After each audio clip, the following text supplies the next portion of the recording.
ಕರ್ತನಲ್ಲಿ ಪ್ರಿಯ ಸಹೋದರ ಸಹೋದರಿಯರೇ, ನಿಮ್ಮೆಲ್ಲರನ್ನು ಯೇಸು ಕ್ರಿಸ್ತನ ನಾಮದಲ್ಲಿ ಸ್ವಾಗತಿಸುತ್ತೇನೆ. ಈ ದಿನದ ವಾಕ್ಯವು ಯೆರೆಮೀಯನು ಬರೆದ ಗ್ರಂಥ 39ನೇ ಅಧ್ಯಾಯ 17ನೆಯ ವಚನ. ಯೆಹೋವನು ಹೀಗನ್ನುತ್ತಾನೆ, ಆ ದಿನದಲ್ಲಿ ನಾನು ನಿನ್ನನ್ನು ಉದ್ಧರಿಸುವೆನು, ನೀನು ಹೆದರುವ ಮನುಷ್ಯರ ಕೈಗೆ ಸಿಕ್ಕುವುದಿಲ್ಲ ಎಂಬುದಾಗಿ. ಪ್ರಿಯ ಸಹೋದರ ಸಹೋದರಿಯರೇ, ಈ ದಿನದ ವಾಕ್ಯಕ್ಕಾಗಿ ಸ್ತೋತ್ರ ಮಾಡೋಣ. ತಂದೆಯು ನಮಗೆ ಎಲ್ಲಾ ಕಾಲದಲ್ಲೂ ಎಲ್ಲಾ ಸಮಯದಲ್ಲೂ ಜೊತೆಯಾಗಿದ್ದು ಕಾಪಾಡಿ ನಡೆಸುತ್ತಾನೆ. ಲೋಕದ ಜನರು ನಮ್ಮ ಏಳಿಗೆಯನ್ನು ಸಹಿಸುವುದಿಲ್ಲ, ಮತ್ತೆ ಕೆಲವೊಮ್ಮೆ ನಮಗೆ ತೊಂದರೆಯನ್ನು ಕೊಡ್ತಾ ಇರ್ತಾರೆ. ನಮ್ಮ ಜೀವನದಲ್ಲೂ ನಮಗೆ ಅನೇಕ ಕಷ್ಟ, ಹಿಂಸೆ, ಹೆದರಿಕೆ, ಸಮಾಧಾನವಿಲ್ಲದೆ ಹೃದಯವು ಕುಗ್ಗಿಯೂ ಹೋಗಿರುತ್ತದೆ. ಆದರೂ ನಾವು ಆ ದಿನದಲ್ಲಿ ಕರ್ತನಲ್ಲಿ ಮೊರೆ ಹೋದಾಗ ಆತನು ನಮ್ಮನ್ನು ನೋಡಿ ಹೇಳುತ್ತಾನೆ, ಇಂಥ ದಿನದಲ್ಲಿ ನಾನು ನಿಮ್ಮನ್ನು ಕಾಪಾಡಿ ಉದ್ಧರಿಸುವೆನು ಮತ್ತು ನೀವು ಹೆದರುವ ಮನುಷ್ಯರ ಕೈಗೆ ಸಿಕ್ಕುವುದಿಲ್ಲ ಎಂದು.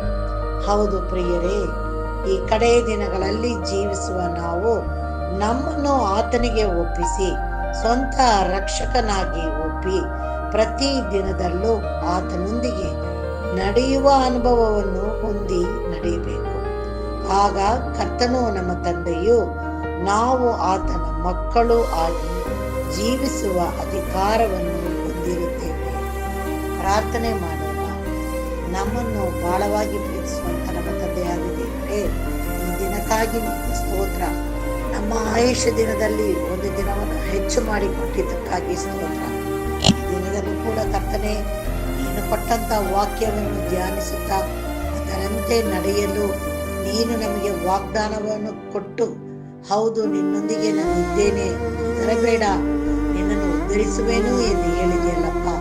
ಆ ಮಾತುಗಳನ್ನು ನಾವು ಮತ್ತೊಬ್ಬರಿಗೂ ಹೇಳಿ ನಿನ್ನ ವಾಕ್ಯವನ್ನು ಸಾರಲಿಕ್ಕಾಗುವಂತೆ ನೀನು ಕೃಪೆ ಕೊಡುತ್ತಂತೆಯೇ. ಈ ದಿನದಲ್ಲಿ ನಮ್ಮೆಲ್ಲರನ್ನು ನಿನ್ನ ಹಸ್ತಕ್ಕೊಪ್ಪಿಸುತ್ತೇವೆ. ನಿನ್ನ ಕೃಪೆಯಿಂದ ನಡೆಸುತ್ತಾ ನಿನ್ನ ನಾಮವನ್ನು ಘನಪಡಿಸುವಂತ ಮಕ್ಕಳಾಗಿ ಜೀವಿಸಲಿಕ್ಕಾಗುವಂತೆ ನೀನು ಸಹಾಯ ಮಾಡಬೇಕು ಎಂಬುದಾಗಿ ನಮ್ಮ ರಕ್ಷಕನು ಒಡೆಯನೂ ಆಗಿರುವಂತ ಯೇಸು ಕ್ರಿಸ್ತನ ಮುಖಾಂತರದಲ್ಲಿ ಬೇಡಿದ್ದನ್ನು ಹೊಂದಿದ್ದೇವೆ ತಂದೆಯೇ, ಆಮೇನ್. ದೇವರು ಈ ವಾಕ್ಯವನ್ನು ಮತ್ತು ನಮ್ಮೆಲ್ಲರನ್ನು ಆಶೀರ್ವದಿಸಲಿ.